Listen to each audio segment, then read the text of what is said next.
বইমেলার দরবারে আরও একটি এপিসোড নিয়ে চলে এসেছি রেডিও নিউ টাউনের স্টলে। আমি অপরাজিতা এবং আমার সাথে আজকে রয়েছে উষসী এবং আমাদের গেস্ট ইমানুল হক, লেখক সম্পাদক, এপার বাংলা ওপার বাংলা মাতিয়ে রাখেন তার লেখা দিয়ে।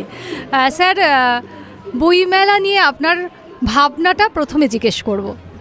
বইমেলা শুরু হয় প্রথম বাগদাদে, মানে ঠিক বই বাজার না, মানে বাজার বসতো আর লোকে তখন ওই ইসলাম এসেছে বলে মদ খাওয়া, সিরাজি খাওয়া নিষিদ্ধ, কিন্তু সিরাজির পাত্রটা রয়ে গেছে।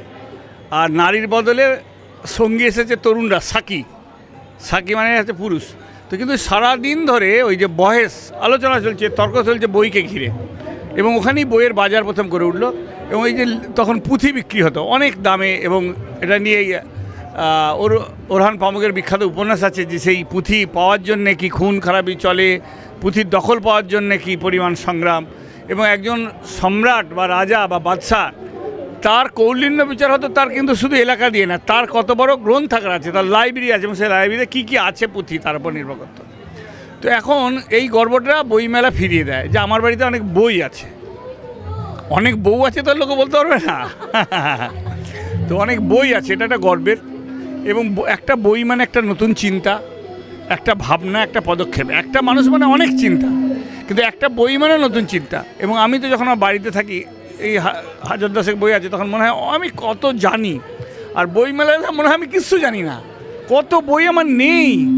মানে আমি কতটা সে জ্ঞান সমুদ্রের ধারে নুড়ি নয়, উনি যদি নুড়ি কোরান তাহলে তো আমরা বালিও কুড়োতে পারছি না। যে জ্ঞান বই হচ্ছে আমাদের বন্ধু, তার সাথে আমাদের সম্পদ। ভালো বই কিন্তু বন্ধু, খারাপ বই কিন্তু আবার বিপদ।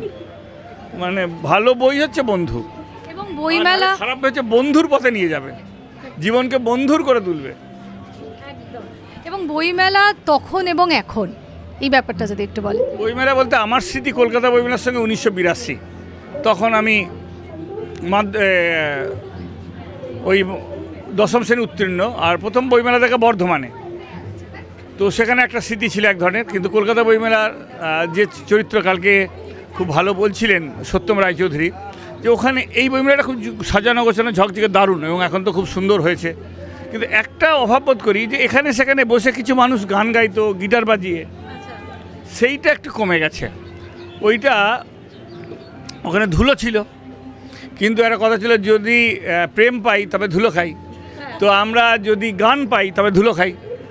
মানে এই মানে প্রাণের পরশটা বোধহয় কোথাও গিয়ে আপনার মনে হচ্ছে আছে, কিন্তু ওই যে একটা খুব বেশি সাজানো ব্যাপারটা খুব ভালো না।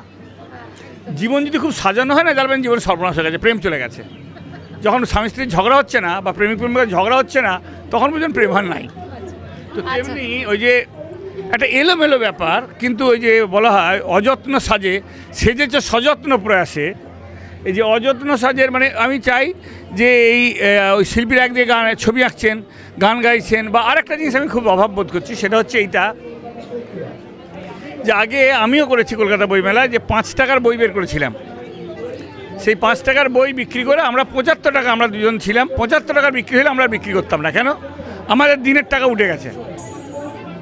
খাওয়া তখন তো মাত্র 15 টাকায় কলকাতায় দুবেলা খাওয়া যেত, 3 বেলা খাওয়া যেত, দুবেলা না। আর 50 টাকার টিকিট হচ্ছে ডোভারল্যান্ড মিউজিকের।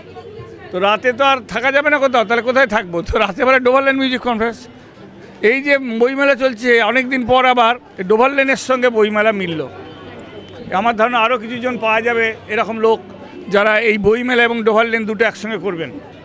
তো এই যে কলকাতা মানে একটা আলাদা, কলকাতা মানে হচ্ছে বড়ে গোলাম আলী খান, কলকাতা মানে বিলায়েত যার মৃতদেহ এখানে সাইড আছে, কলকাতা মানে রবিশঙ্কর, কলকাতা মানে শঙ্খ ঘোষ, কলকাতা মানে সুনীল গঙ্গোপাধ্যায়। রবীন্দ্রনাথ বইমেলা দেখেনি, কিন্তু রবীন্দ্রনাথ নিজেই তো ছিলেন একটা চলমান বইমেলা, একটা চলমান বইমেলা। বলা যায় তত বুঝি যে কিছুই জানি না, এবং আমি ভাবি যে উনি কী করে এত লিখেছেন, এবং একে যতবার পড়ি ব্যাখ্যাটা বদলে যায়। এবং এই অজস্র বাঙালির একটা বড় বৈশিষ্ট্য হচ্ছে যে প্রতিটা জেলায় যে নিউ টাউনের ধরনের বইমেলা হলো, তো এই যে বইমেলা যত বেশি হবে তত হবে হয়তো কিছু মণিমাল্য তৈরি হবে, কিন্তু কিছু লোকের মধ্যে, কিন্তু সারা বছরের বেঁচে থাকার খোরাক হচ্ছে বইমেলা। বইমেলা মানে নস্টালজিয়া, আবার কলকাতা মানেও নস্টালজিয়া। শুধু নস্টালজিয়া না, আমি বলবো যে ভবিষ্যৎ জিয়া। উষসী কিন্তু আপনার কাছে প্রশ্নের ডালি সাজাবে এবার। আমি ইমানুল দাই বলছি। ইমানুল দা, আমরা জানি যে এই যে কলকাতা বইমেলা শেষ হবে, আপনি আবারও উদ্যত হয়ে আরেক বাংলায় ছুটে যাবেন বইমেলার জন্যে। আমরা তো আমাদের কলকাতা বইমেলায় বাংলাদেশের স্টল পাচ্ছি, কিন্তু এই যে দুই বাংলার, ওপার বাংলা এপার বাংলা, অপার বাংলা, এই অপার বাংলার যোগসূত্রটা আপনি খুব ভালো করে জানেন। এই দুই বই মেলার যোগসূত্রটা আপনি কি বলবেন এই নিয়ে? না, যদি মানে ভারতের বাংলা বই নিয়ে বাংলাদেশে একটা যদি বইয়ের মেলা হয়, সেটা খুব ভালো প্রচেষ্টা, উদ্যোগ নেওয়া হয়েছিল। নির্বাচনের কারণে থমকে গেছে। গিল, ত্রিদীপ দা, সুধাংশু দা এবং ওখানে মাঝার ভাই বাংলাদেশের উদ্যোগ নিয়েছিলেন। তা আমরা এখানে একটা কাঠবিড়ালি ভূমিকা নিয়েছি। তো আমার ধারণা ভবিষ্যতে এটা হবে। আগে দু একবার হয়েছে, কিন্তু আবার সেটা হবে। এবং দেখবেন যে বাংলাদেশের বইকে ঘিরে একটা প্রবল উৎসাহ এখানে আছে, আমাদের মানুষের মধ্যে আছে। ওপার বাংলার লোকেরাও কিন্তু ঘরে ঘরে লোকেরা শীর্ষেন্দু, সমরেশ, সুনীল, শঙ্কর নাম জানে। আমরা হয়তো ওদের খালি হুমায়ুন আহমেদ বা শহীদুল্লাহ, এদের নাম জানি, কিন্তু সবাই জানে। সেটা আপনি একটু পড়েন বলে আপনারা জানেন, কিন্তু ওদের কিন্তু বেশিরভাগ পাঠকই জানে। এবং ওদের এক একটা বই কিন্তু ভালো বই 60-70 হাজার বা 10,000 কপিও বিক্রি হয়। আমাদের এখানে কবিতার বই 300 কপি বিক্রি হতে কিন্তু জান নাকাল হয়ে যায়। আর একজনের নাম একটু আগে এসেছে এবং আমরা জানি তার সঙ্গে আপনি একদম আত্মীয়ের মতন জুড়েছিলেন। আমাদের মাথার উপরে এখনও তিনি আছেন, শঙ্খ ঘোষ। এই প্রত্যেক বছর বইমেলায় আমরা তাকে, তার উজ্জ্বল স্বাতন্ত্র্য উপস্থিতি দেখতে পেতাম। সেই সময়ের যদি কিছু স্মৃতিচারণ করেন। মানে শঙ্কর বললে একটা কান্না পেয়ে যায়, যেটা হচ্ছে এইটা যে ওনার ঘরের বাইরে প্রথম জন্মদিন পালন হয়েছিল এই বইমেলা। আমার বলতে গিয়ে কাঁটা দিচ্ছে যে সুধাংশুদা, তিদিদা ছিলেন। আমরা প্রথম যে লিটিল ম্যাগাজিনের মুক্তমঞ্চ গিল গড়ে দেয়, সেটা কিন্তু উদ্বোধন হয়েছিল শঙ্খ ঘোষের জন্মদিন, সেখানে পালন হয়েছিল।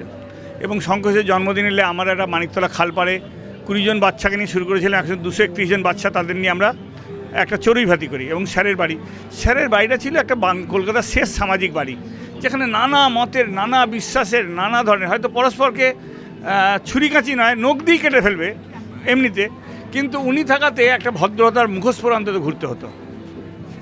আসলে উনি তো থাকতেন ঈশ্বরচন্দ্র বিদ্যাসাগর নিবাস, আমরা ওটা বলতাম ঈশ্বর নিবাস।